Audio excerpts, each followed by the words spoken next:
Untungnya dia belum pernah bermasalah dengan mereka dan itu benar-benar menguntungkannya. Kalau tidak, mungkin mereka tidak tahu bagaimana mereka akan mati. Serat berkata, aku mau dengar detailnya. Reka berkata, pergilah ke Sheng selalu katakan padanya bahwa kamu sakit parah dan akan segera mati. Lalu kamu pura-pura mati dan tentu saja Sheng akan percaya kalau kamu sudah mati. Setelah itu kamu cari tempat untuk bersembunyi dan mengikuti resepku untuk melanjutkan hidupmu. Ketika aku membutuhkanmu, kamu akan hidup kembali.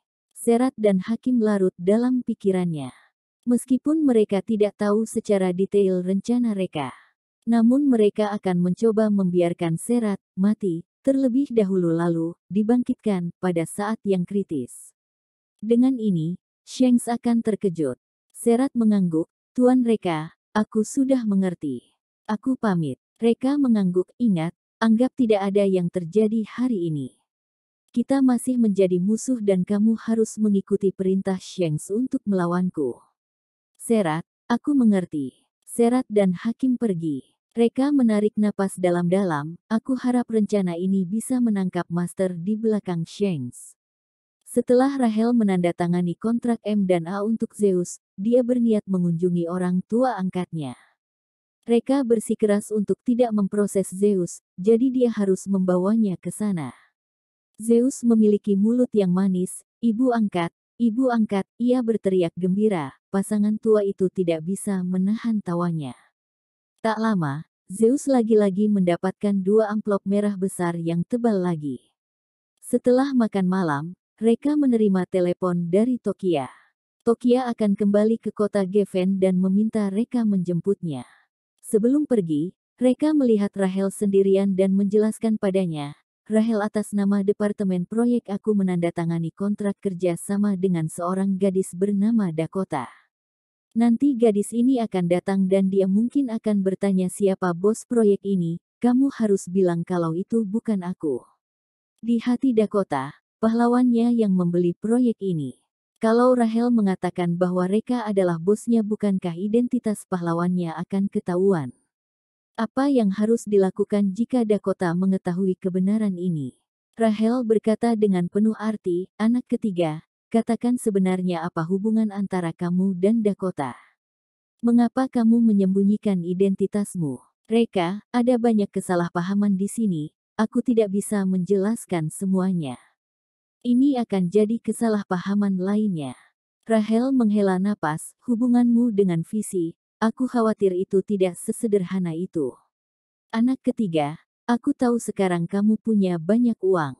Tapi tidak peduli seberapa kaya kamu tidak boleh bermain-main dengan hati wanita sesukamu. Jika seseorang mengetahui kalau kamu punya lebih dari satu pacar, tidakkah mereka akan sangat sedih? Berkeringat banyak. Berkeringat tiada henti. Rahel, kemana arah pikiranmu ini? Reka menyeka keringat dingin dari dahinya. Jadi menurutmu, saudaramu ini tidak bisa diandalkan, hanya suka berselingkuh dan bersenang-senang dengan banyak wanita. Rahel memikirkannya sedikit dan menggelengkan kepalanya, tidak. Reka, memang tidak. Jangan khawatir, aku hanya mencintai Tokia dalam hidupku. Aku tidak akan pernah melakukan apapun untuk menyakitinya. Rahel tersenyum, bawa adik ipar itu ke sini lain hari. Aku telah menyiapkan hadiah pertemuan untuk adikku dan aku akan memberikan padanya. Reka mengangguk, baiklah. Setelah menjelaskan, Reka pergi. Senyuman di wajah Rahel perlahan menghilang, matanya memerah. Mengapa saat ia tahu kalau Reka hanya mencintai Tokia di hidupnya, dia merasa sedikit sedih dan tidak nyaman. Mungkinkah?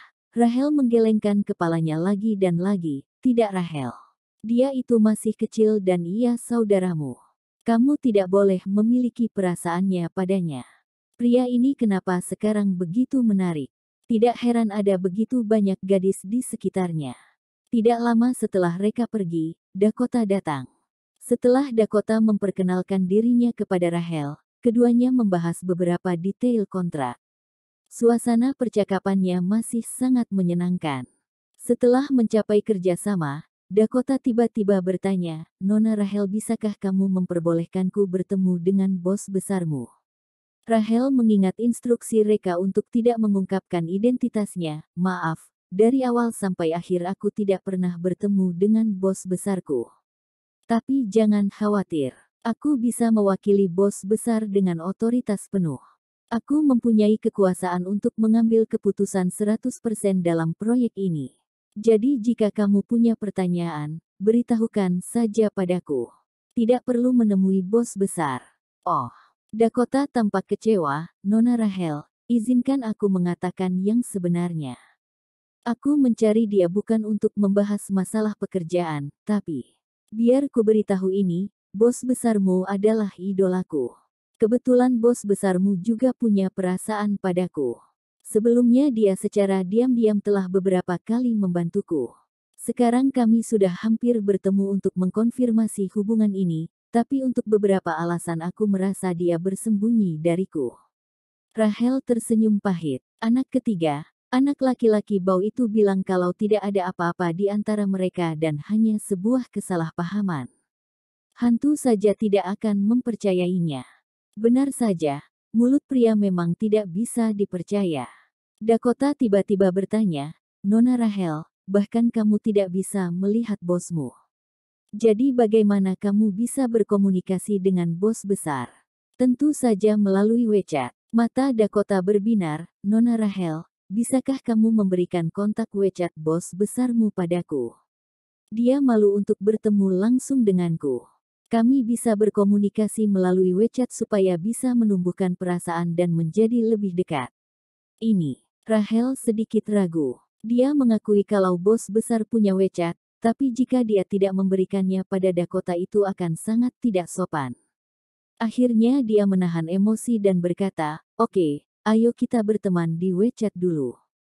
Bagaimanapun, akun WeChat Reka kosong dan tidak ada informasi yang dapat menunjukkan identitasnya. Jadi tidak apa-apa jika diberikan kepada Dakota. Setelah keduanya menjadi teman di WeChat, Rahel membagikan kontak Reka kepada Dakota. Dakota hampir menangis kegirangan saat mendapatkan kontak pahlawannya. Satu langkah lebih dekat dengan pahlawanku. Ayo, ayo, sepasang kekasih akhirnya akan menikah. Dia melihat ponselnya hampir setiap 10 detik, karena ia takut melewatkan momen ketika pahlawannya menyetujui permintaan pertemanan. Di sisi lain, Reka sedang mengemudi ke pemakaman Mas Hita ketika ada pemberitahuan muncul dari ponselnya di Jaian. Dia mengangkat telepon dan melihat, menemukan bahwa ada seseorang yang menambahkannya menjadi teman WeChat. Dia menyetujuinya secara tidak sadar. Tetapi setelah menyetujuinya, dia tiba-tiba menyadari bahwa foto orang itu agak familiar. Dia segera mengklik foto orang itu, melihatnya dan terkejut. Ternyata itu foto Dakota. Dalam foto tersebut, Dakota sedang memegang boneka beruang. Ia tersenyum dan matanya bersinar cerah. Dua kaki putih jenjangnya yang halus, seksi dan menggairahkan. Mengapa Dakota tiba-tiba menambahkan dirinya jadi teman di WeChat? Siapa yang memberikan kontaknya pada dia? Pada waktu itu, Dakota mengirim pesan suara dengan suara yang imut. Halo pahlawan, aku penggemarmu, Dakota. Terima kasih kepada pahlawan karena telah membantuku 2 kali sebelumnya. Aku berterima kasih. Aku ingin mengundangmu untuk makan malam. Reka tiba-tiba sadar. Pasti Dakota meminta Rahel untuk memberikan kontak pahlawannya dan Rahel memberikan padanya. Reka buru-buru mengklik informasinya sendiri dan memeriksanya dengan cermat untuk memastikan bahwa tidak ada informasi yang akan mengungkapkan identitasnya. Dia menghela nafas lega dan melemparkan ponselnya ke samping. Jangan pernah mengobrol dengan Dakota atau dia akan menyakiti Tokia. Tak lama, ia sampai di pemakaman keluarga Mas Hita. Tokia, Bensu dan Afril sudah menunggu di pintu masuk pemakaman. Ada 3 orang lainnya dari keluarga Mas Hita, Brahma, Krusno dan Lili. Mereka masih berlutut di depan kuburan.